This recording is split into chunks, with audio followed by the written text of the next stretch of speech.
Today, we are going to have some story from Reddit. But before we start, don't forget to subscribe, like the video if you enjoyed it, and leave a comment down below. These simple clips mean a lot to the future of this channel. It's been a decade since my last job interview, but at 44, I'm ready to keep doing what I love. I'm Alex Price, a mechanical design engineer, new to this area. Interestingly, this company used to be a major competitor. I believe they'll offer me a job once they see my skills. Hopefully things will soon fall into place. My plan. That's how I'll deal with my cheating wife. I met Holly in 1993. She was beautiful and confident. I was shy and introverted, thanks to my bossy mother and bullying sisters, Megan and Anna. Megan was 13 years older, Anna 10. They blamed me for my parents' breakup. My father left when I was 5, and I recently learned why. "Come in, Mr. Price. Nice to meet you," said Robert Williams, the owner of Sutton Hydraulics.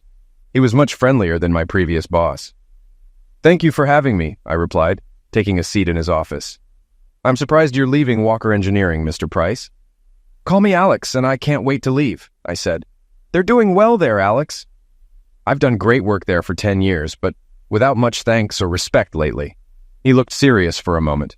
I hadn't mentioned my situation and kept it to myself.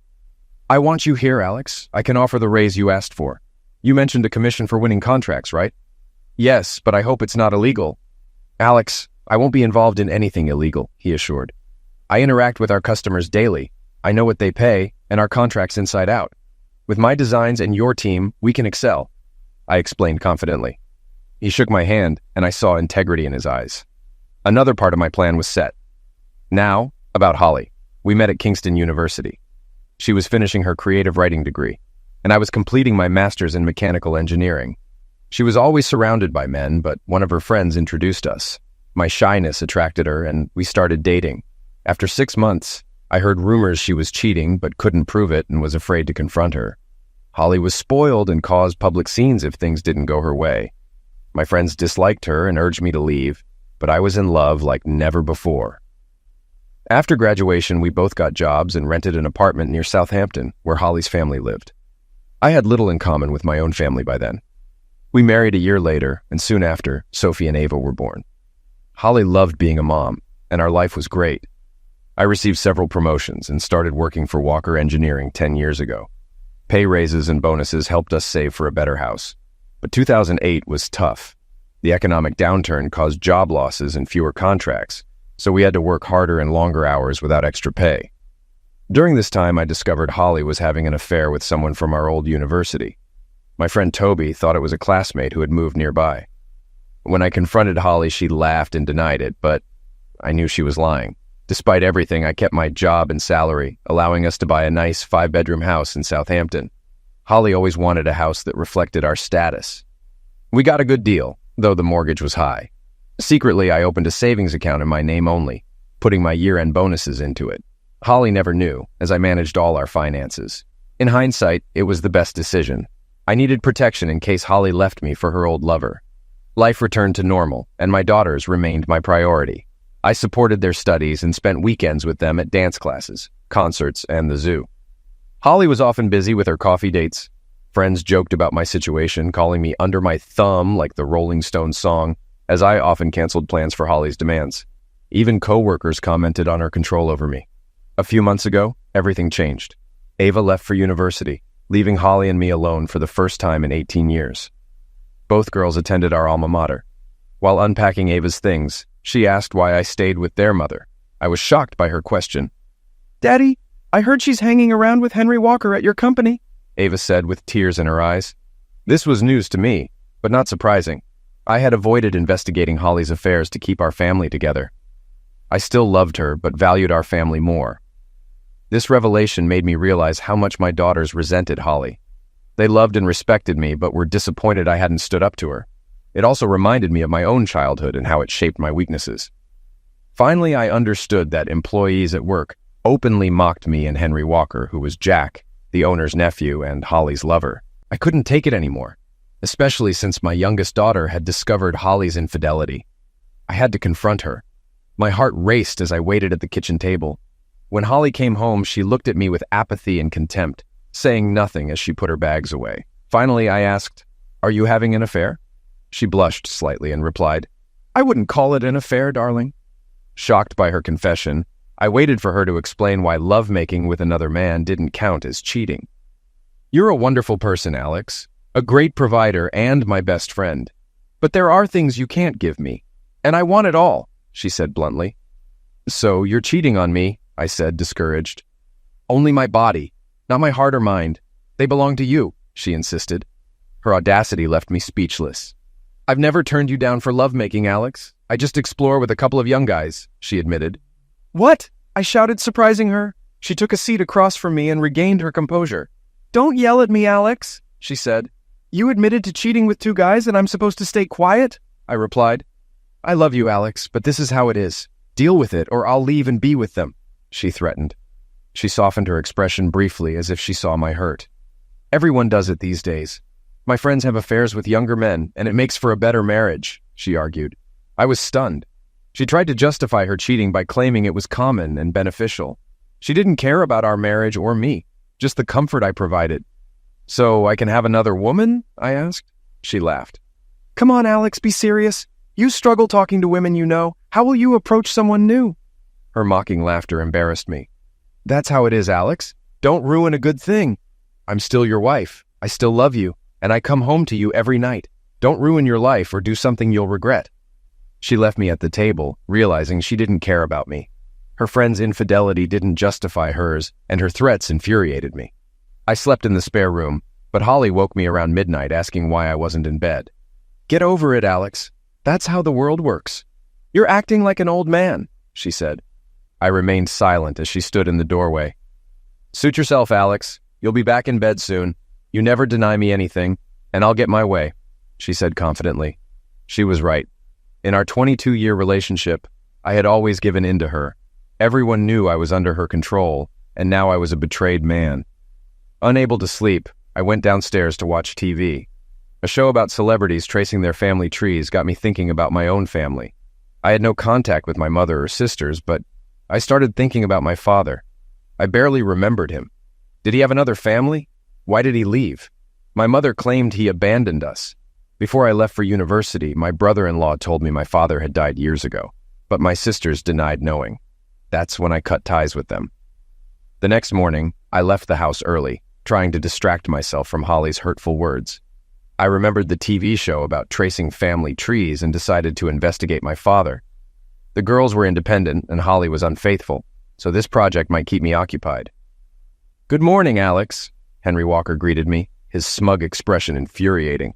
"How's your wife?" he mocked, drawing laughs from nearby coworkers. Ignoring them, I went to my office, feeling humiliated. "Can I offer you anything, Mr. Price? Maybe a couple of balls?" Olivia, the boss's secretary, taunted. "What did you just say?" I asked, glaring at her. "I said there were no calls," she replied, barely suppressing her laughter. My day was off to a terrible start. Determined to focus, I began searching for my father. He was born in Cambridgeshire and left us in 1977. After a search, I found 14 people named James Price, born in 1939 in Cambridgeshire. Narrowing it down to 3 possible matches, I posted messages on genealogy websites. Reflecting on the past 24 hours, I received a call from my boss, Jack, who wanted to talk. Jack was wealthy and had been married 3 times. He was a cheater and a bully, demanding respect, but giving none. Despite considering leaving many times, the money always convinced me to stay. I knew he was sleeping with his secretary, Olivia. "It has come to my attention that your wife is playing a trick on you, Alex," Jack said sharply. "With your nephew," I replied. "Yeah, he's a temperamental guy. It runs in their family," Jack laughed. "But I don't want this to affect the business. Family comes first for me, Alex. If there's trouble, you're the one who has to leave. Understood?" He spoke condescendingly, with Olivia listening by the door. As I left, I wondered why someone like Olivia would sleep with Jack. I heard laughter as I walked away, clearly at my expense. As I returned to my office, I realized staying here wasn't helping me. I had funded my daughter's education, but now I was just financing my wife's infidelities. I was a simple person who enjoyed gadgets but didn't need a big house. Most of my expenses were for Holly's indulgences, weekly salon visits, her car, phone, and other luxuries. At work, I was usually happy and successful, designing many of the parts manufactured and sold here. I knew I could find work elsewhere. They thought I was weak, and they were right. I was non-confrontational and content being a humble engineer. I looked at the family vacation photo on my screen, clicked the mouse, and opened my email. There was a message from Jennifer Holmes of the Cambridge Genealogical Committee.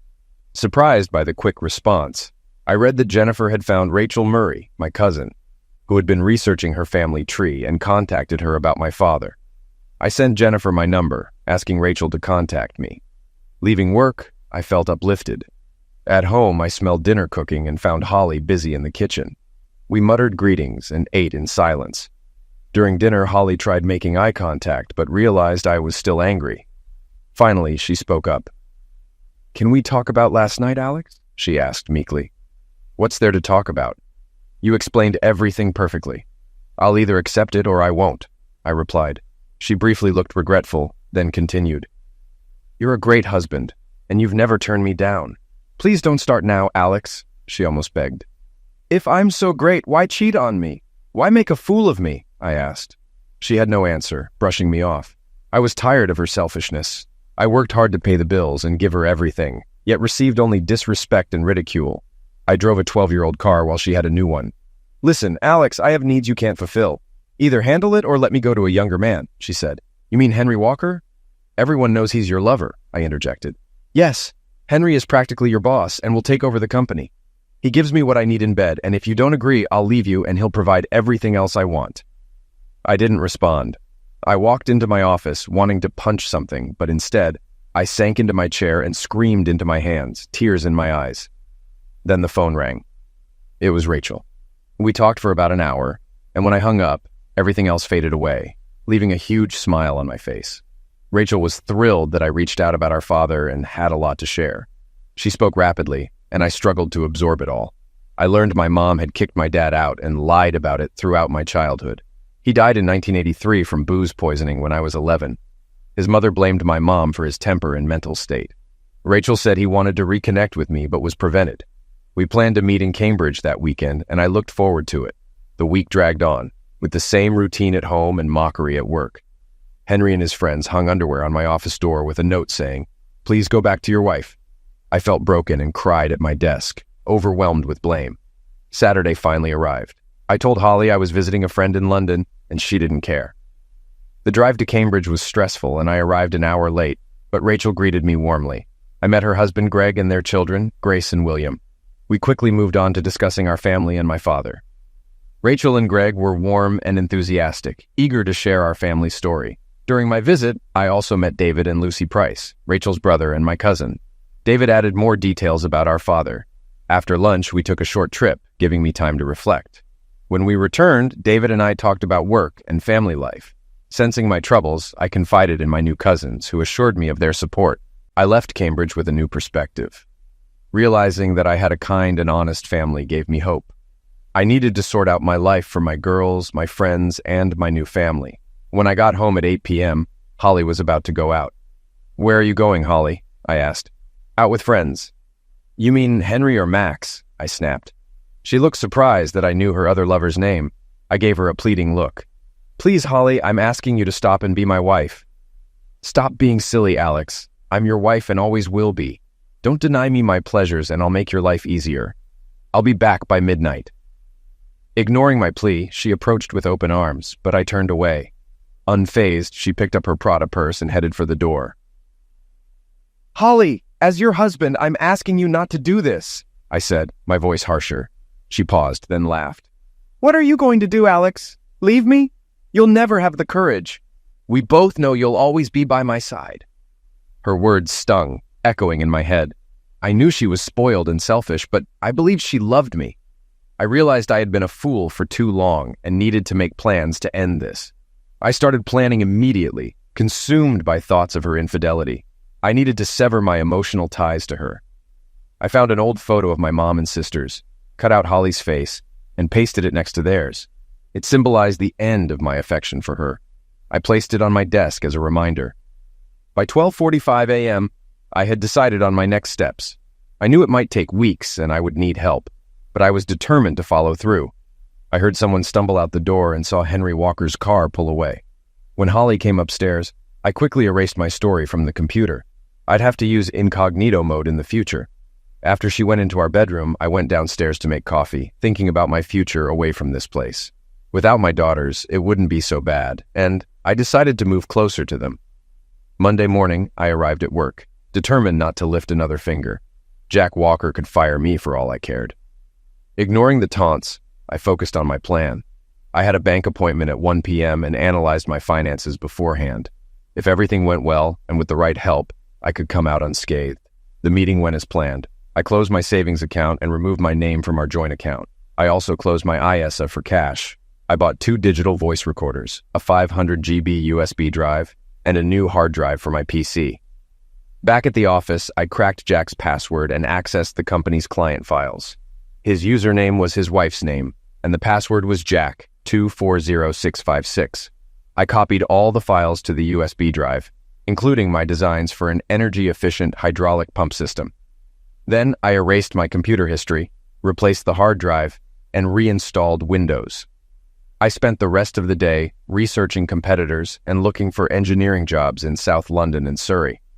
That evening, I found a job opening at a competitor going through a financial downturn. They were offering £10,000 less than my current salary, but it was close to what I wanted. I sent an email with my CV. That night, I decided to sleep in our bed to avoid disturbing Holly. I made sure to be asleep when she came in. When she rubbed against me, I felt sick, but the disgust would help me in the long run. The next day, I got a call from a surprised Robert Williams at Sutton Hydraulics. He couldn't believe I was considering leaving Walker Engineering for his small company. He offered me the job immediately, but I insisted on an interview. He agreed the next day. With that set, things started moving quickly. I had time, so I looked for apartments. I found a nice 2-bedroom for £1,200 a month, 15 minutes from my daughters and 5 minutes from work. I scheduled a viewing for the day after my interview with Robert. I told Jack I needed to meet my daughters in Kingston to sign papers, and he just said to go. That night, I called my best friend, Toby Brown. We'd known each other since 6th grade, and both attended Kingston, though he studied finance and math. Now, he was a banking analyst living in Twickenham with his wife and kids. He and his wife hated Holly, so we rarely socialized as couples. Holly was jealous of Sarah, Toby's ambitious wife, who was a successful web developer. I arranged to meet Toby the night after my interview and apartment viewing. He knew I had something on my mind, but I told him I'd explain everything when we met. I had a lot to think about. Today was crucial for my immediate and long-term plans. I wasn't sure how my daughters would react. Before recent events, I planned to retire at 55, possibly investing in a villa in Italy. My mortgage would be paid off by 50, and those extra 5 years would build a nice fund. The new job was 20 minutes from my daughter's apartment. The interview went well, and the apartment was perfect. With time to spare, I grabbed lunch for my daughters and headed to their place. I was paying half their rent. Approaching their apartment, I wasn't sure what to say. I didn't know how much they talked to their mom, but I didn't want to hide anything from them. When they saw me, they ran up and hugged me as I walked through the door. My smile was huge. I missed them so much. "Daddy, Daddy," they shouted, laughing like toddlers. They led me into the house, and I laid out the lunch I had grabbed on the way. We ate while they told me about their lives in school. I was so proud of my girls. Sophie was studying pharmacology, and Ava was studying nursing, both caring professions. I talked about our new family and promised we would meet them soon. After lunch, I sipped my coffee, knowing they sensed something. "What is it, Daddy? Spill it," Sophie said. "Well, you know your mom cheated on me, right?" I said. They nodded. "I've had enough, and I'm going to leave her," I muttered to their smiles. "Good," Ava said. "About time, Daddy," Sophie added. "You're not mad?" I asked. "No, Daddy. She's been awful to you," Sophie said. I almost reprimanded her, but didn't. Good for Sophie, I thought. I felt ashamed they had witnessed this growing up and hoped they wouldn't follow in their mother's footsteps. I hoped I hadn't hurt them. "What are you going to do, Daddy?" asked Ava. I told them about my new job and moving closer to them. They were thrilled and surprised I was leaving their cheating mother and had already made plans. They hugged me, and I assured them I'd protect our financial future. When I left, they promised to support me no matter what. I felt happy and ready for the next phase of my plan. That evening, I met Toby and Sarah. They greeted me warmly, but I was nervous about asking for their help. They wanted to know what was going on, so I told them everything. They were more surprised by my resistance than by Holly's infidelity. "So, why did you dump her now, Alex?" asked Sarah, handing me tea. I declined something stronger since I had to drive home. I always suspected she was cheating, but now she admitted it. I also discovered something that made me say I'd had enough. I told them about meeting my cousins and learning my mom kicked my dad out, with my sisters siding with her. My father was just like me, but this time my girls are on my side. So it was this discovery that made you stand up for yourself? Asked Toby, worried. No, I visited my father's grave, laid flowers, and saw the engraving. It shocked me and made me realize I had to leave, I explained. What was that, Alex? They asked in unison. It had a rose on it, with the inscription, "In memory of him." Below was his birth date and the age at which he died. There was a moment of silence. He died at 44, the age I am now. Toby and Sarah recoiled slightly, understanding the gravity of my news.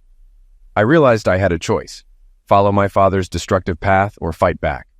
I decided I wasn't going to liquidate myself trying to be the perfect husband while being bullied and ridiculed. Admitting my struggles to my friends was harder than I expected. Toby's concern threw me off. What do you want from us, Alex? He asked. Please refuse if it's too much, but I have a plan to protect myself and bring Holly down, I said. I explained that in 2008, I opened a separate savings account, putting all my bonuses and spare cash into it. Luckily, I got our mortgage in my name only because Holly had no employment history. My savings, with interest, are now worth £60,800. I have £120,000 left on the mortgage, but houses nearby are selling for over $500,000. I needed Toby's help to get a short-term loan for £60,000 to pay off the mortgage before the divorce. Sarah interjected. Why bother? She can still get half. Except for the £60,000 in savings I'm keeping, I said. But I need you to incorporate a new company. You want to transfer ownership of your house to the new company? Toby asked. Yes, that way she can't touch it. Once the mortgage is paid, I just transfer the paperwork to your company. Toby and Sarah exchanged glances. Will that work, Alex?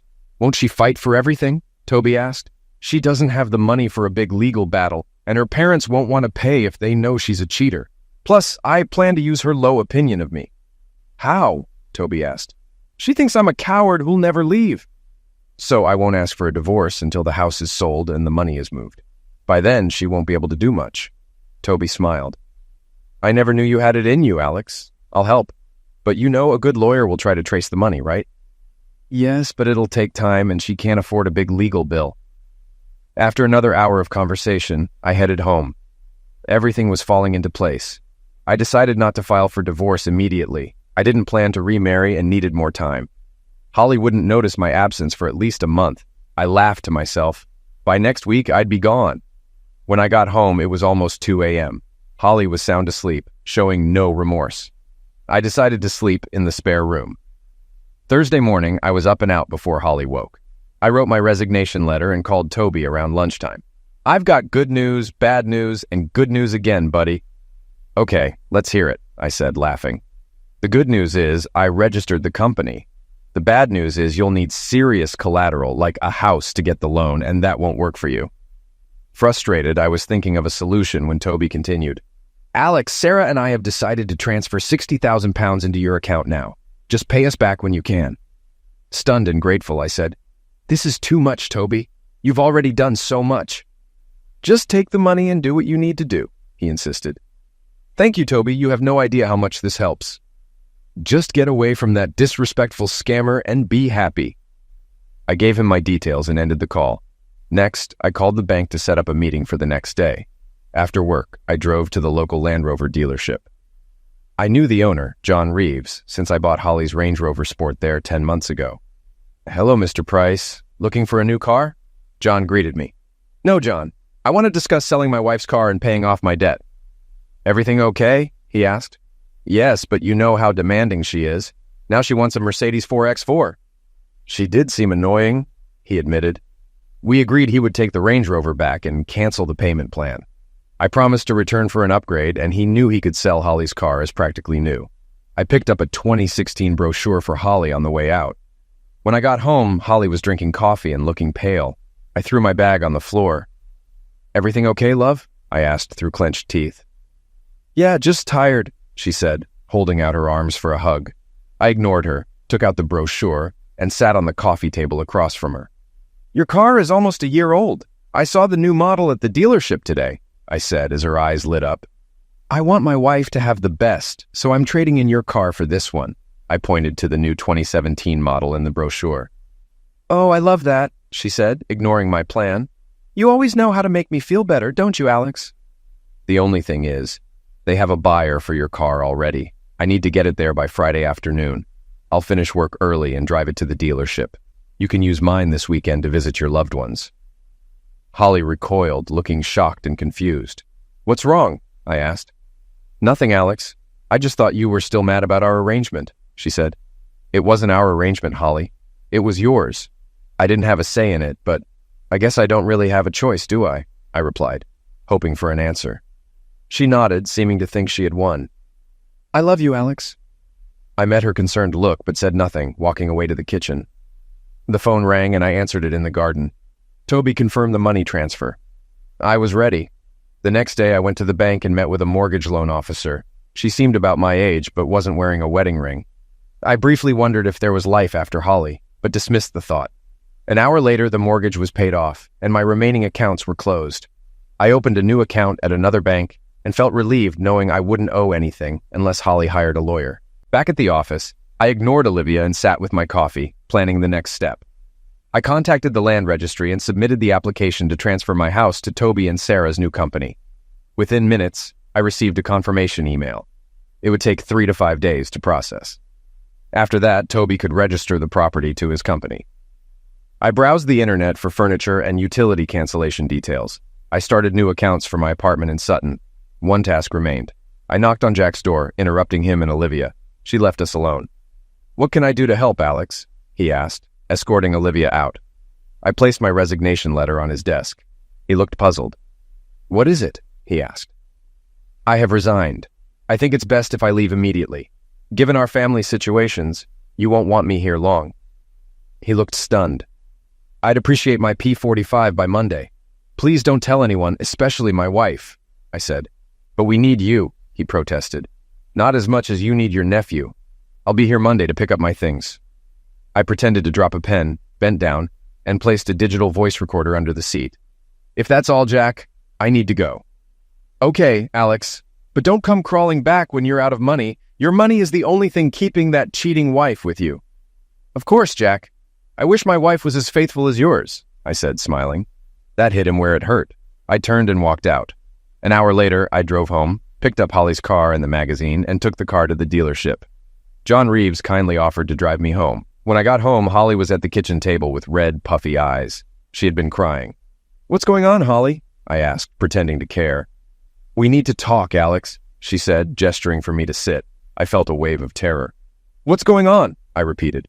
I was at the doctor's today and was diagnosed. She hesitated. My mind raced. If it was serious, what kind of man would I be to leave a sick woman? I have, she stammered. Just tell me, Holly, I urged. I have gonorrhea, she finally said, bursting into tears. I laughed. She stared at me, shocked. It's not funny. I'm so embarrassed. Well, I know I don't have it because I haven't touched you in over a month, and when I found out about your affairs, I used protection, I said, trying not to gloat. Is everything fine with you? She asked quietly. Just take your medication, and you'll be back on your feet soon. Find out who gave it to you, and make sure they see a doctor before it spreads, I said, leaving her crying at the table. That night, I slept well for the first time in months, in the spare room. Saturday morning, I felt great. I went to our bedroom and woke Holly. I'm going to visit the girls. Get some rest, okay? I said warmly. She smiled and asked for a hug. I gave in half-heartedly. She sensed something was wrong. You think I'm disgusting, don't you? Tears ran down her cheeks. I just want you to feel better. Oh, Alex, I love you. I think I screwed up. I told Allison about my problem, and she was horrified. I felt a brief pang of pity, but it faded quickly. I realized I had lost all love for her after 21 years of marriage. Without another word, I left the room, got in the car, and drove away, feeling relieved. Later, with the girls, I told them everything. They were amazed and respected me more. We laughed about Holly's trip to the doctor, and I realized the girls might hate her as much as I did.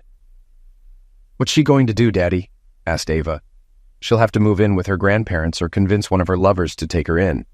I doubt they want a real relationship with her. They probably just liked bragging about sleeping with a married woman, I replied. They both shook their heads. That evening, I stayed with Toby and Sarah, who were hosting a dinner party with many friends and co-workers. Several single women my age were there, and I felt confident enough to talk to them. Booze helped, and I struck up a conversation with a woman named Amy, a divorced friend of Sarah's. She even got me to dance. It was a fun night and a much-needed distraction from Holly and my plans to leave her. When I got home late Sunday morning, Holly was doing chores. She rushed to hug me when she saw me. I just patted her back. "Where were you last night, Alex? I thought you were coming home," she asked.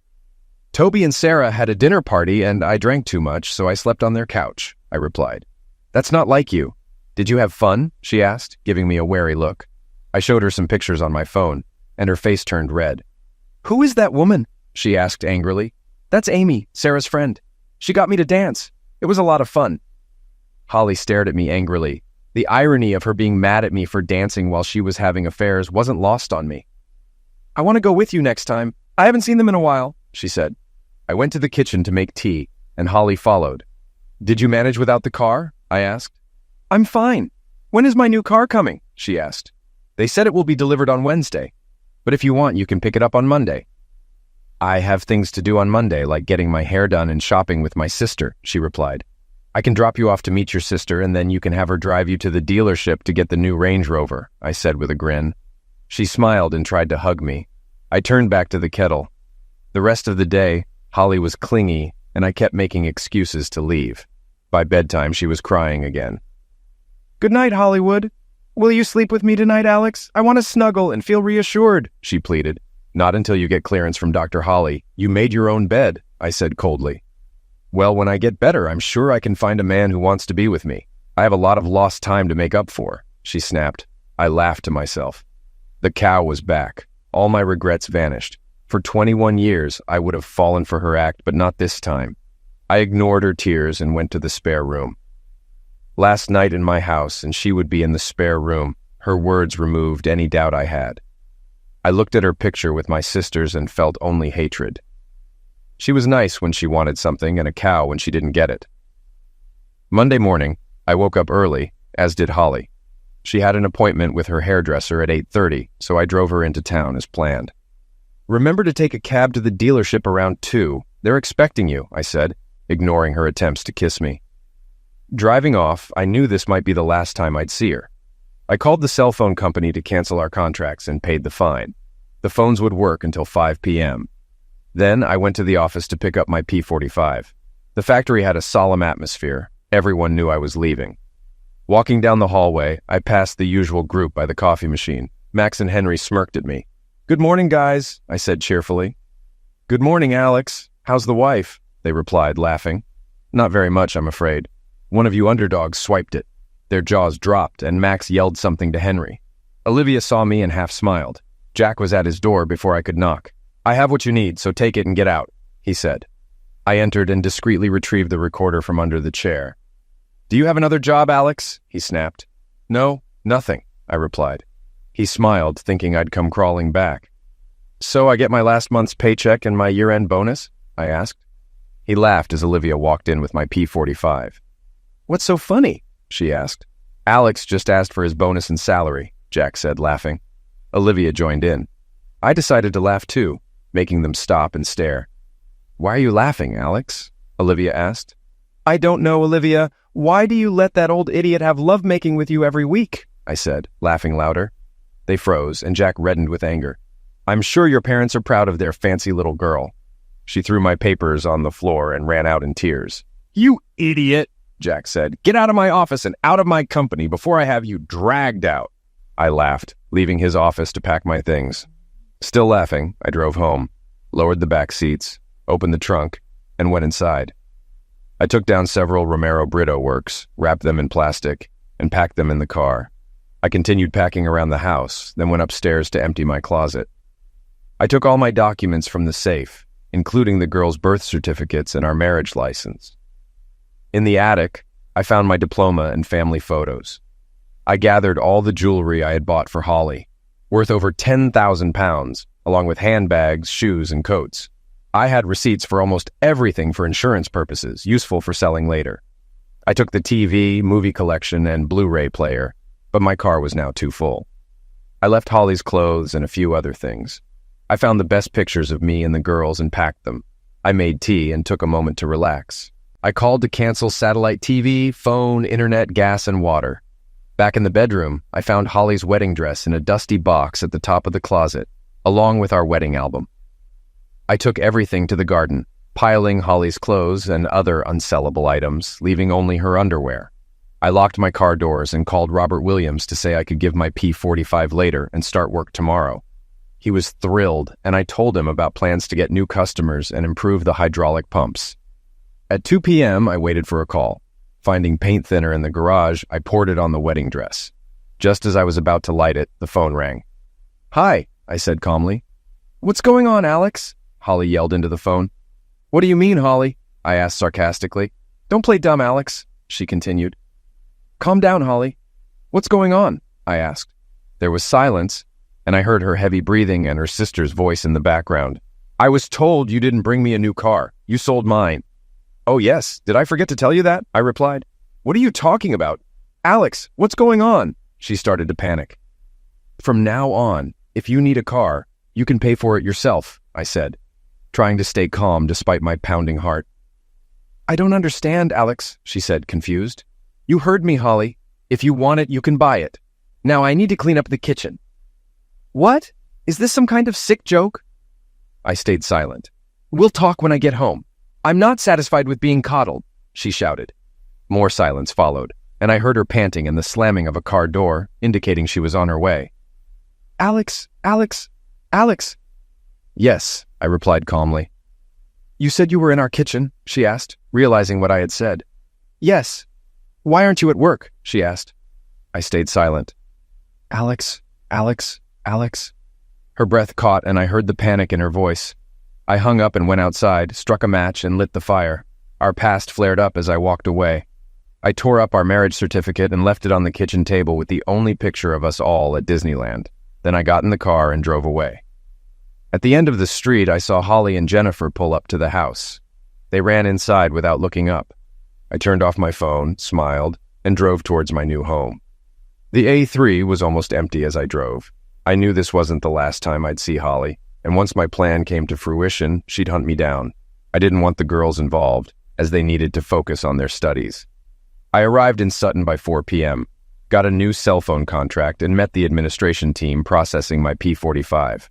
I also met Freya, my new receptionist, who was young but professional, a complete contrast to Olivia. I returned to my new empty apartment. With water and electricity available, I used a kettle I brought from home to make tea. I moved my stuff in and ordered a pizza. Turning on my old cell phone, I found it disconnected. Smiling, I realized Holly's phone would be off too, giving the girls some peace. While waiting for dinner, I laid out my sleeping bag in the living room. Furniture was scheduled for delivery over the weekend, but for now, I was glad to be away from Holly. I turned on my laptop and listened to the voice recordings from Jack Walker's office, finding evidence of his infidelity with Olivia. I copied the recordings onto 2 flash drives and addressed them to Margaret Walker, Jack's wife, and Peter Lewis, Olivia's boyfriend. I planned to send them off the next day. I called my daughter Sophie to update her and asked her not to tell her mother where I was. She admitted she hadn't talked to her mother yet, likely due to the phone being disconnected. Over the next week, I furnished my apartment and contacted Walker Engineering's clients, convincing most to switch to Sutton. A few stayed with Jack, but most disliked him and tolerated him only because of our superior products.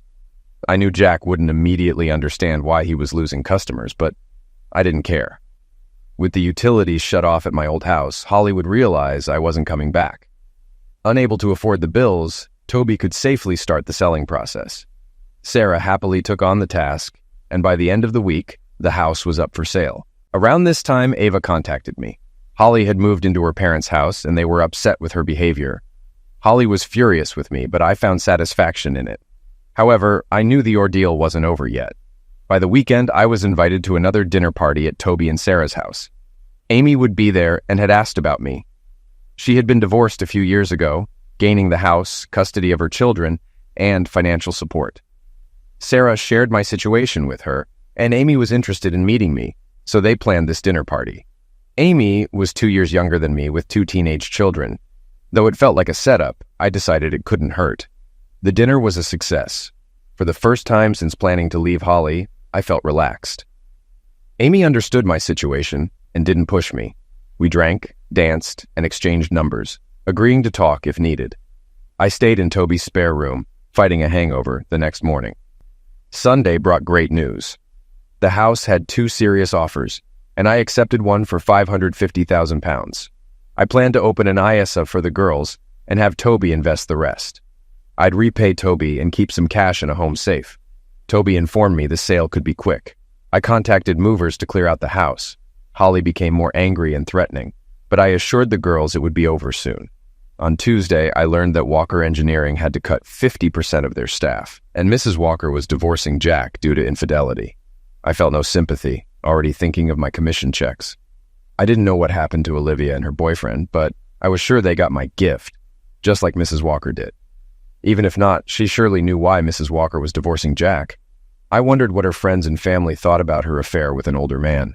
To reward me for my new job, I was given a brand new Land Rover Discovery HSE and over £30,000 in commission. While admiring my new car from my office window, I saw a familiar Ford Focus pull into the parking lot. It was Diana's car, Holly's mom. I sat back, waiting for the inevitable call. The phone rang. "Mr. Price, there's a woman in the waiting room who claims to be your wife," said Freya, my secretary. "Tell her I have a meeting and will be down in an hour." 3 hours later, she was still there. I decided to leave for the night. If she saw me, I'd deal with it. If not, I'd just drive past. She didn't know my new car. As I got into my car, she screeched up, blocking my way. She stormed over, looking disheveled in her sister's old clothes. "You idiot!" she screamed, missing a slap. "I hate you! I hate you!" "Yeah, I hate you too, Holly. Say what you want and get out of my life," I said calmly. She just cried. "You ruined my life, you idiot," she whispered.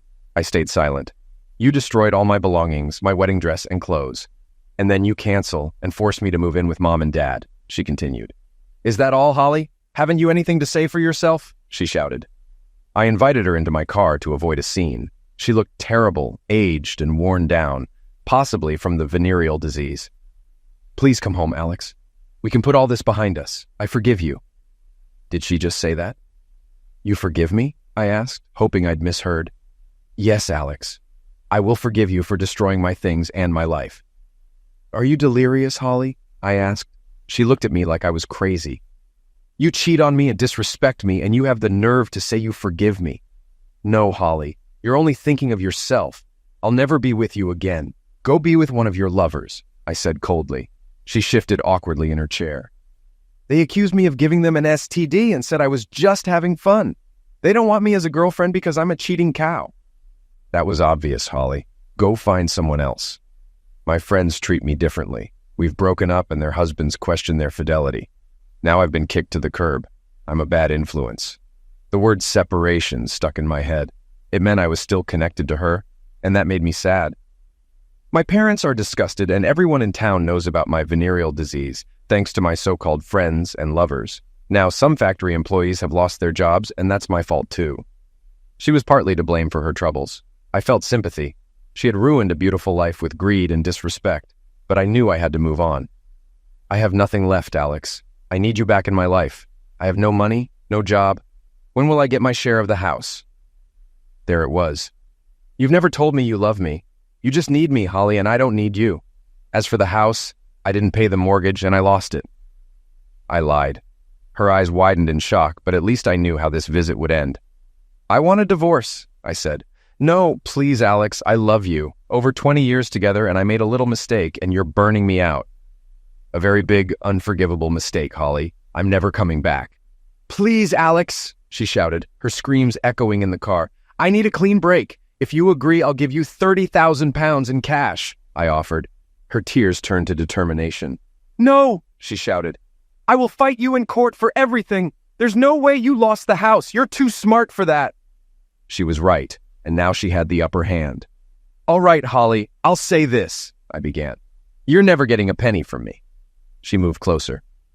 "I'll fight you for everything, Alex. You have no money, Holly, and I'll move my assets so much. You'll spend a fortune trying to find them. I'm smart. By the time your lawyer catches up, the bill will negate any benefit. Take the money I'm offering or I'll give it away too." It's your choice, I said sternly, keeping my eyes on her. You idiot. I loved you and bore you children, and this is how you treat me? She said angrily. Thanks to me, our girls will go far. They won't be liars and cheats. They'll be selfless, not selfish like their mother. So take the money and get out of my life. My anger started to surface, and she looked at me like I was a stranger. All right, she hissed. I'll take the money and agree to the divorce. Okay, I'll set it up. With those words, she got out of my car and slammed the door shut. A few seconds later, she sped out of the parking lot. The next day, I filed for divorce on grounds of infidelity. A week later, I met Holly at the girls' apartment. The sale of the house went through, but I held off on the money transfer until the papers were signed. We tried to be polite in front of the girls, but it was difficult. I handed Holly the money and she signed the papers. I kissed the girls goodbye and wished Holly good luck. As I was about to leave, she started crying again, likely for the girls' benefit. Sophie and Ava looked at me knowingly. I'll see you next weekend, Dad, Ava said as I walked to the door. I went back into the room. Holly was still sobbing, ignored by everyone. I remembered what Ava meant. Oh yeah, the Coldplay concert. Are we meeting in London or driving together? Sophie asked. I'll talk to Amy and let you know during the week, I replied before leaving. As I walked out the door, I heard Holly yelling something, but I ignored it and left.